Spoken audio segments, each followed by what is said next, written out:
Ja, hi und herzlich willkommen zu einem neuen Video auf meinem Kanal. Nach einer etwas längeren Pause, nach ja, 3 Jahren circa. Corona hat es auch mich zum ersten Mal erwischt und ja, auch ganz schön ausgenockt. Jetzt bin ich zum Glück wieder einigermaßen fit und im heutigen Video schauen wir uns mal an, was in diesem schönen Karton hier drin ist. Ähm, genau, kurzer Wrist-Check natürlich, darf nicht fehlen. Ich trage die blaue Citizen Pro Master heute. Und was gleich an meinem Handgelenk landen wird, schauen wir uns jetzt an. Viel Spaß mit dem Video und wir sehen uns gleich. Ja, hi und herzlich willkommen nochmal zum Video. Jetzt geht's los. Ähm, genau, wir werfen einen Blick auf die Citizen Pro Master NY0040-09W. Und diese schöne Uhr wird in diesem Karton geliefert. Den packen wir jetzt mal gemeinsam aus. Und dann sehen wir auch schon diese, ja, wie ich finde,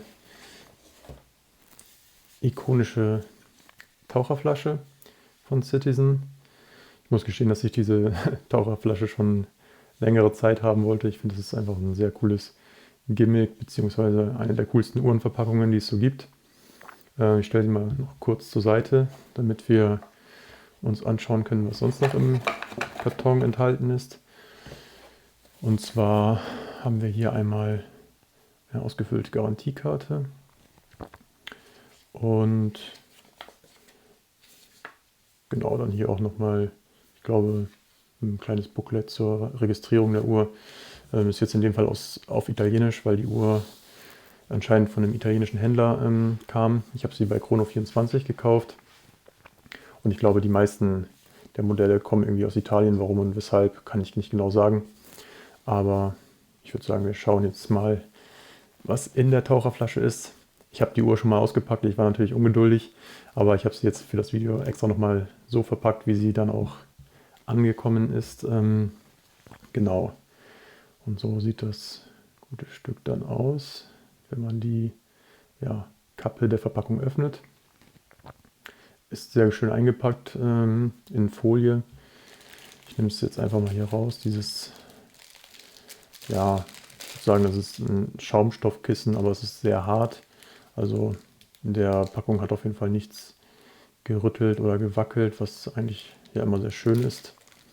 Hier sehen wir das Hangtag mit der Modellbezeichnung und dem verbauten Kaliber. Das ist das 8204 Werk. Da gehe ich gleich nochmal ein bisschen näher drauf ein. Jetzt nehme ich die Uhr erstmal hier ab. Das Kissen ist relativ groß, deswegen muss man die hier wurde sie auf dem letzten Loch quasi angebracht. Hier seht ihr nochmal das Schaumstoffkissen. Nicht super spektakulär. Ich tue es mal wieder in die Packung und stelle die dann beiseite hier. Genau, so sieht die Uhr dann aus. So wird sie geliefert. So eine Folie drumherum und dann auch einmal noch eine Schutzfolie speziell um das Gehäuse angebracht. Nehmen wir einmal den Hangtag ab, damit wir uns die Uhr gleich entspannt anschauen können.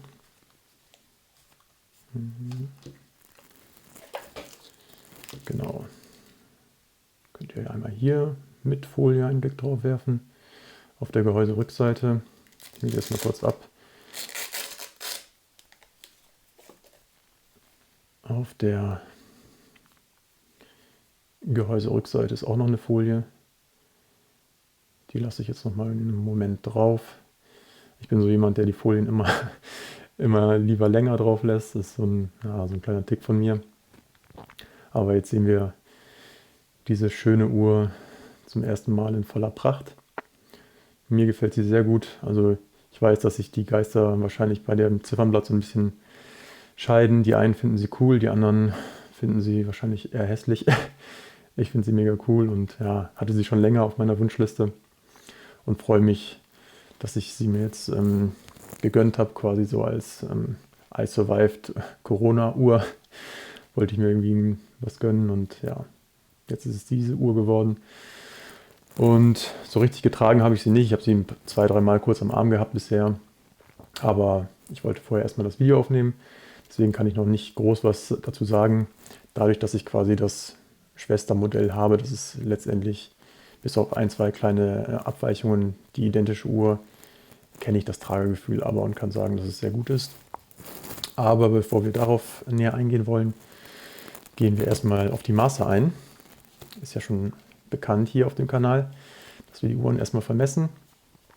So auch hier bei dem Modell, und bei dem Durchmesser komme ich auf einen handgemessenen Wert von 41,6 mm. Offiziell soll sie, glaube ich, 42 mm haben, die Uhr.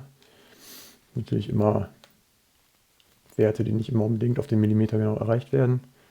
Beim Lack-to-Lack, na, das ist jetzt mit dem Band, nur das Gehäuse, komme ich auf einen handgemessenen Wert von 47,6 mm.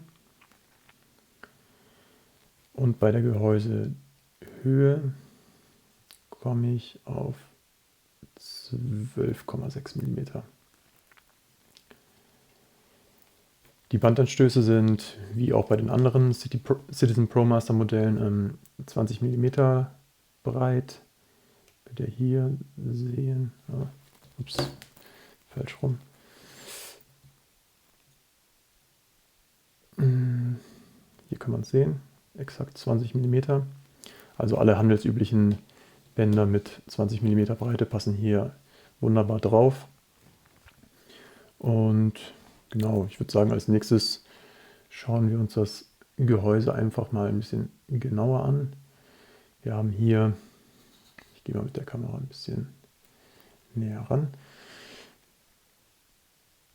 Die Besonderheit der Uhr ist natürlich, für alle, die es jetzt nicht sofort erkannt haben, dass das gesamte Ziffernblatt leuchtet im Dunkeln oder beziehungsweise fluoresziert. Das heißt, nicht nur die Stundenmarkierungen, beziehungsweise bei dieser Uhr ist die Besonderheit, dass die Stundenmarkierungen nicht leuchten, damit man sie in der Dunkelheit dann ablesen kann, weil ja das komplette Ziffernblatt nachleuchtet. Sonst könnte man ja gar nichts ablesen. Und ja, hier ist es quasi so, dass das wirklich das komplette Ziffernblatt, nachdem es mit Licht in Berührung gekommen ist, sozusagen, beziehungsweise im Licht war, stark nachleuchtet im Dunkeln. Und dadurch hat die Uhr einfach auch ihren Spitznamen Leuchtkeks bekommen. Also wenn ihr mal irgendwie Citizen Leuchtkeks bei Google eingebt, dann werdet ihr diese Uhr bekommen. Und ich kann es vielleicht mal kurz auf der Kamera demonstrieren. Hier wird es natürlich zu hell sein, aber auch hier kann man es, nee, kann man nicht so richtig sehen.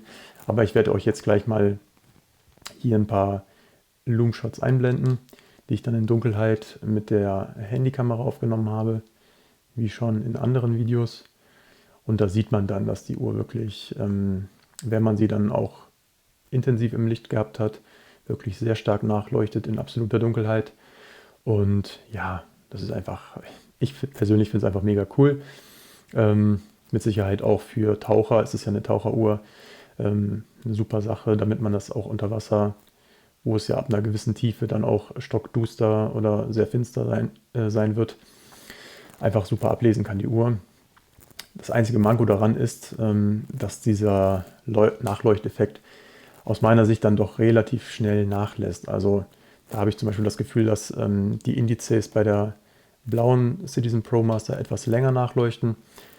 Weiß ich nicht genau, ob das so stimmt. Das ist jetzt so mein erster subjektiver Eindruck gewesen, nach den ersten Versuchen in der Dunkelheit quasi. Aber der Effekt, wenn man wirklich gerade von hell ins Dunkel dann geht, ist wirklich sehr stark. Und ja, macht die Uhr, denke ich, auch einfach zur Ikone. Und ja, ich persönlich finde sie wirklich sehr schön. Die Lünette ist wie bei den anderen Farbvarianten der Uhr ja, in Aluminium bzw. Edelstahl gehalten. Kein Aluminium, sorry. Und das Inlay, ich weiß ehrlich gesagt nicht genau, woraus es besteht. Ich schätze mal, es ist auch einfach lackierter Stahl, ist es ehrlich gesagt. Oder vielleicht auch Alu. Bin mir da ehrlich gesagt nicht sicher. Jedenfalls sieht das alles sehr schön aus. Natürlich ist noch ungetragen und funkelt und glänzt dementsprechend auch noch sehr schön. Aber auch bei meinem älteren Modell, also nach 4 oder 5 Jahren sieht da auch immer noch alles sehr gut aus. Und ich habe die Uhr da wirklich nicht geschont. Also ich kann sagen, dass die Modelle sehr robust sind und sehr widerstandsfähig und auch wirklich tolle Alltagsuhren. Auf der Rückseite sehen wir dann das Citizen ProMaster Logo. Ich habe jetzt hier noch, wie gesagt, die Schutzfolie drauf. Ich hoffe, man kann es trotzdem einigermaßen erkennen. Dann steht hier Divers Watch. Es ist auch wieder eine offizielle Taucheruhr nach ISO 6154 oder so. Ich habe die genaue ISO-Zertifizierungsnummer nicht mehr im Kopf. Blende ich euch hier nochmal ein. Auf jeden Fall ist es eine echte Taucheruhr, die nach diesen ISO-Zertifizierungsbestimmungen geprüft ist und ja, quasi nicht nur zum Spaß irgendwie sich Taucheruhr nennt, sondern quasi auch sich offiziell so nennen darf. Hier unten sehen wir dann die Werksbezeichnung. Das ist auch eine der Besonderheiten der Uhr. Das ist nämlich das Miyota 8204.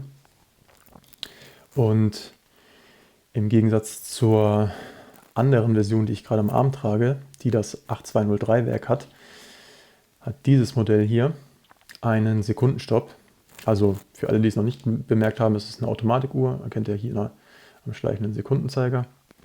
Und der Vorteil eines Sekundenstopps ist einfach, dass ihr die Uhr genauer stellen könnt. Wenn ihr zum Beispiel eine Funkuhr nutzt als Zeitangabe, dann habt ihr die Möglichkeit abzuwarten, bis die volle Minute erreicht ist und dann könnt ihr den Drücker eindrücken und erst dann läuft die Sekunde weiter. Das ist bei dem Modell hier nicht so. Auch wenn man die Krone herauszieht, dann läuft die Sekunde immer weiter, was eine exakte Einstellung der Uhrzeit immer so ein bisschen schwieriger macht. Ich persönlich finde es jetzt kein super Nachteil oder Vorteil. Es ist immer natürlich nett zu haben, sowas. Ein schönes Gimmick und in der Preisklasse eigentlich auch eher unüblich. Ja, von daher sehr cool. Ich weiß jetzt nicht genau, wie da die anderen Abweichungen oder Unterschiede des Werkes sind.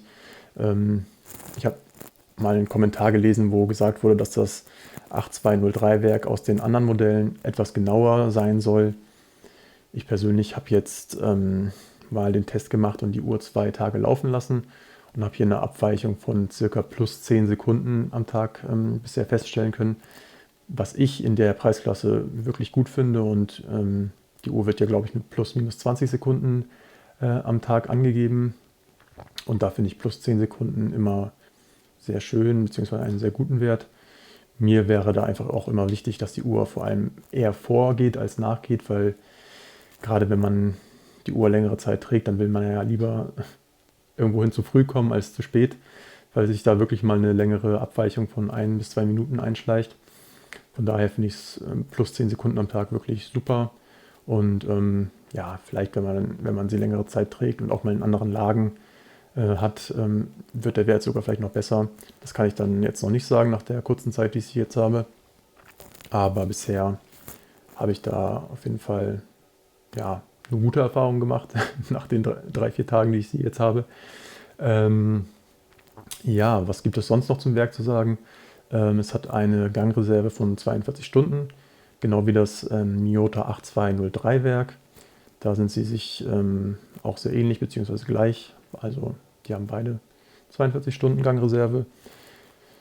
Etwas mehr wäre natürlich schön, aber andererseits sind 42 Stunden in dieser Preiskategorie auch völlig üblich und ja, weder gut noch schlecht, einfach ein ganz normaler Wert. Viele andere Seiko-Modelle in dem Preisbereich haben auch um die 40 Stunden Gangreserve. Also ja, wenn man da deutlich mehr Gangreserve haben will, wie zum Beispiel die Tissot PRX-Modelle mit 80 Stunden oder so, da muss man halt auch ein paar Euro mehr auf den Tisch legen. Ja, aber so ist es erstmal ein super Werk und der Sekundenstopp ist in dem Fall hervorzuheben. Man hat auch die Möglichkeit des Handaufzugs, wenn man die Krone rausdreht. Ist natürlich auch super. Bei einigen Seiko-Modellen, zum Beispiel bei der SKX, war es ja früher so, dass die Uhr keinen Handaufzug hatte, was ich immer so ein bisschen als Nachteil empfunden habe. Aber ja, das ist auf jeden Fall bei der Citizen hier alles gegeben. Und genau, dann würde ich sagen, als nächstes schauen wir uns mal die Lünette an, beziehungsweise gucken, wie die Lünetten-Action ist und wie das Ganze einrastet. Ich werde es jetzt einfach mal hier betätigen und ich weiß nicht, ob man es hier schon hören kann in der Kameraeinstellung. Ich werde sie gleich noch mal ein bisschen näher ans Mikrofon halten. Also die Lünette ist sehr laut, finde ich, für mein erstes subjektives Empfinden. Ich halte sie jetzt noch mal einmal ins Mikrofon, jetzt könnt ihr sie leider kurz nicht sehen. Ich dachte auch zuerst so, also ob das so sein soll, aber mittlerweile finde ich es okay. Ich habe eigentlich auch andere Videos gesehen, wo die Uhr getestet wurde und da wurde auch gesagt, dass sie sehr laut sei, diese Lünette. Was mich halt so ein bisschen irritiert hat, ist, dass es bei der anderen Citizen ProMaster, die ich habe, deutlich anders ist. Also die sitzt gefühlt etwas besser auf dem Gehäuse, die Uhr, die Lünette, und ist auch deutlich leiser. Also ich halte sie auch nochmal zum Vergleich für euch ans Mikrofon. Das ist schon ein ziemlicher Unterschied, finde ich. Ja, nichtsdestotrotz habe ich das Gefühl, dass es ja, normal ist anscheinend bei den Uhren. Vielleicht hat Citizen da irgendwas geändert. Ich meine, sie hat ja auch ein anderes Werk drin. Vielleicht wurde bei der Lünette da irgendwas angepasst auch. Mich persönlich stört es jetzt nicht, von daher ja, wäre es jetzt für mich kein Grund, die Uhr nicht zu kaufen. Aber es ist schon ein bisschen auffällig, also sie ist schon wirklich sehr laut und rattert ganz schön, wenn man sie betätigt. Aber ja, ist vielleicht auch so ein ikonisches Merkmal, trübt den positiven ersten Gesamteindruck der Uhr bei mir jetzt auf jeden Fall überhaupt nicht. Und ja, dann würde ich sagen, werfen wir noch einen Blick auf das Armband. Das werden ja viele von euch vielleicht auch schon kennen, die eine Citizen ProMaster oder andere Citizen Diver haben. Das ist Polyurethan, hier in der schwarzen Ausführung. Andere Uhren, beziehungsweise die blaue hier zum Beispiel, die wurde mit einem blauen Band ausgeliefert. Damals gab es noch so eine Taucherskala hier, Dekompressionsskala, damit Taucher berechnen konnten, wie lange sie unter Wasser sein können, beziehungsweise wann sie wieder auftauchen können. Wie das genau funktioniert, kann ich euch nicht sagen. Ich persönlich bin kein Taucher, ich bin auch kein guter Schwimmer. Aber das wird seit einigen Jahren wohl jetzt weggelassen am Armband, weil Citizen vielleicht auch gemerkt hat, okay, die meisten Leute, die eine solche Uhr kaufen, sind gar keine echten Taucher, sondern eher Typ Deskdiver wie ich auch. Und ja, von daher braucht man das auch nicht unbedingt anscheinend. Naja, ich persönlich finde das Armband okay. Es ist jetzt nicht super komfortabel. Im ersten Moment ist es ganz schön steif und hart. Aber wenn man es ein bisschen eingetragen hat, geht das auf jeden Fall in Ordnung. Ja, aber es könnte auf jeden Fall ein Ticken weicher sein. Dafür macht es einen relativ robusten Eindruck. Das Band an der vorherigen, also, beziehungsweise an der blauen ProMaster, was ich hatte, das habe ich jetzt vor kurzem mal abmontiert. Nach circa 4 Jahren ist es schon etwas rissig geworden, aber man kann es immer noch tragen. Also so 3, 4 Jahre bei intensiver Benutzung halten die Bänder dann nach meiner Erfahrung auf jeden Fall. Vielleicht kann man hier noch einmal die Schließe zeigen. Da ist nochmal dieses Citizen ProMaster Logo eingestanzt bzw. eingraviert, was auch ganz cool aussieht. Und ja, ich denke, viel mehr gibt es zu dem Band nicht zu sagen. Wem die Farbe nicht gefällt oder wer ein Lederband dran machen möchte oder so, der kann das durch diese 20 mm Bandanstoß problemlos machen. Und ja, ich würde sagen, jetzt können Sie mal an den Arm. Ich habe sie, wie gesagt, erst 1, 2 Mal kurz getragen und freue mich natürlich auch, sie jetzt, nachdem das Video jetzt gedreht wurde, dann auch endlich richtig tragen zu können. Na, ich muss es mal kurz außerhalb des Kamerabereichs machen, weil hier nicht ganz so viel Platz ist gerade. So, jetzt ist sie am Arm. Und bei meinem 16,5 cm Handgelenksumfang sieht das Ganze dann so aus.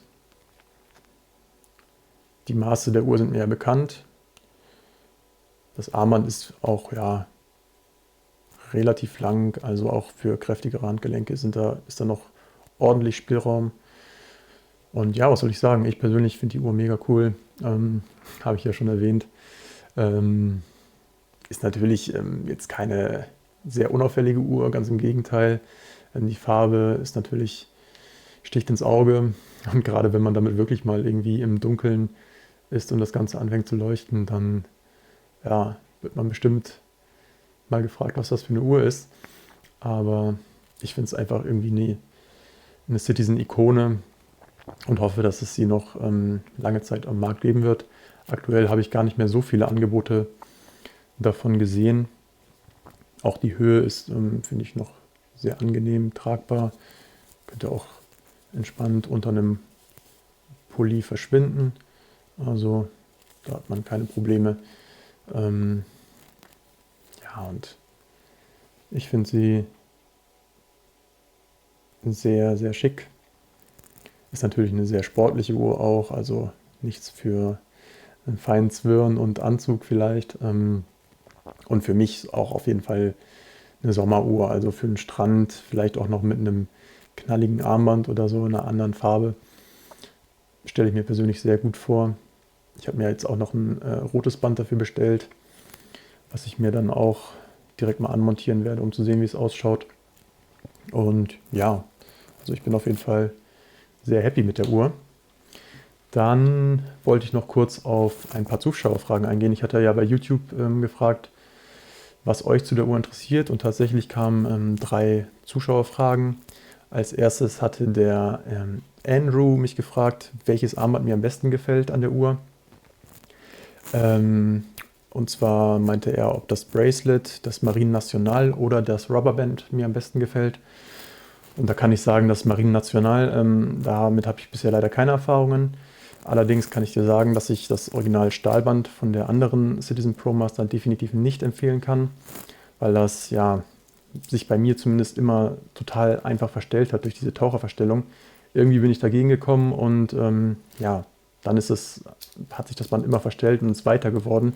Das hat mich wahnsinnig gemacht. Also ich kann auf jeden Fall nicht empfehlen, die Uhr, falls ihr euch für sie interessiert oder für andere Modelle aus der Serie, am Stahlband zu kaufen. Ich persönlich finde es einfach nicht gut. Dann würde ich eher auf Aftermarket-Lösungen zurückgreifen.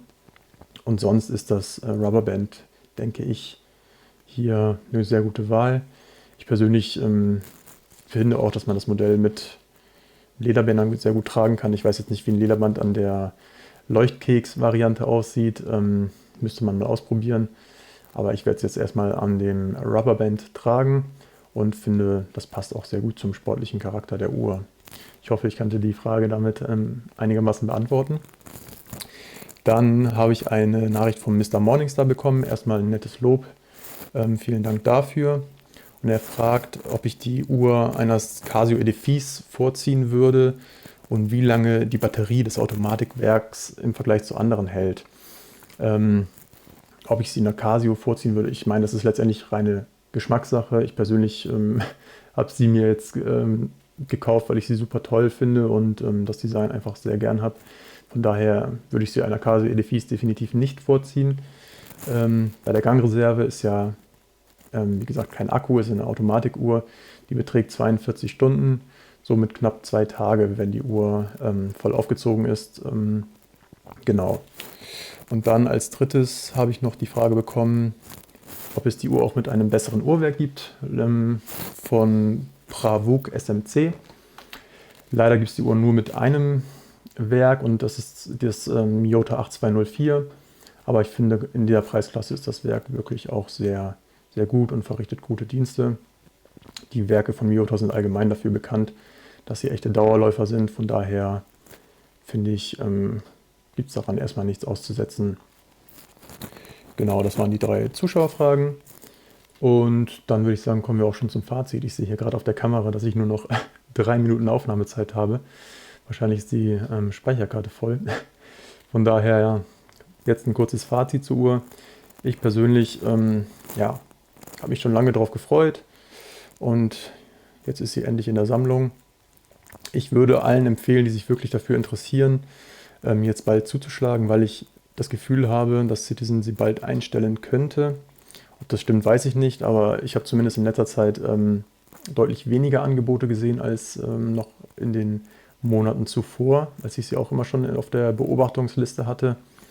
Von daher wäre mein Tipp, wenn ihr euch wirklich für das Modell interessiert, schlagt in den nächsten Wochen oder Monaten zu, weil ich persönlich mir gut vorstellen könnte, dass es sie irgendwann nicht mehr gibt. In Europa ist es sowieso anscheinend so, dass die Uhr nur in Italien erhältlich ist. Also die meisten Händler auf Chrono24, die die Uhr anbieten, sitzen in Italien. Warum das so ist, kann ich wie gesagt nicht sagen. Aber ja, Citizen hat ja schon öfter gezeigt, dass es irgendwie nicht so ganz nachvollziehbar ist, warum bestimmte Modelle in Europa nicht erhältlich sind und teilweise nur auf dem japanischen Markt oder so. Von daher, ja, wie gesagt, nochmal die Empfehlung, falls ihr euch das Modell noch sichern wollt. Ich würde es jetzt bald machen, weil sonst kann es sein, dass ihr es zu höheren Preisen auf dem Graumarkt machen müsst und das ist ja immer ärgerlich dann. Okay, dann würde ich sagen, war es das auch schon. Ich hoffe, ich konnte euch die Uhr ein bisschen näher bringen und euch hat das Review Spaß gemacht. Und ich bedanke mich fürs Zusehen. Wenn euch das Video gefallen hat, lasst wie immer gerne ein Like da, abonniert den Kanal und ich freue mich, wenn ihr bald wieder einschaltet. Macht's gut, vielen Dank, ciao.